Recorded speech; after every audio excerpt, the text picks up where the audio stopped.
So to forever fix this problem of gaslighting and rage baiting,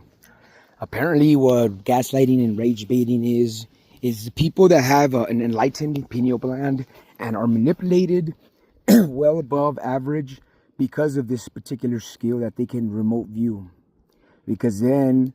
doesn't it just seem like if somebody has remote view, all of a sudden a narrative can follow you? And even if they're not exact remote viewing, instead communicating with other entities and spirits that may convey in regards to what might be, detrimental to mostly the energy readings that they're basically after producing. But essentially, I'm like taking note of this, Why is it that I'm like constantly, navigating or feeling like I'm tethering to these people and their narratives consistently, And it's basically because my mind has turned on an alert, that basically every time I know that it's through means that are hiding from me, my mind has this alert, where I become more hyper vigilant, more, as some would put it, unstable for the fact that I'm drinking energy and I'm basically swimming in a pool and in a cup that's attempting to germinate itself in this manner.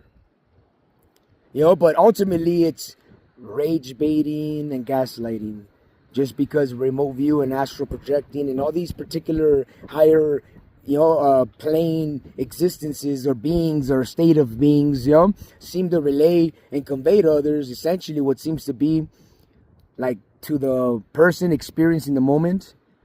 like it's like an attack from psychic and everywhere, and everything and everyone. And all it really is live showing you the secret channels through which there is communication.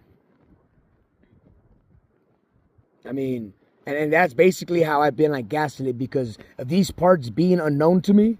and being constantly brought to my attention to elaborate upon, and myself only noticing that all it does is throw me into a mental state of processing and thinking about matters in ways that apparently then these astral projections or entities begin to manipulate the thought forms or create the directive and the directive or the direction and the narratives that they're instilling in a attempt to basically gravitate the narrative towards their topics, towards their versions, towards people's blindness and not clarity.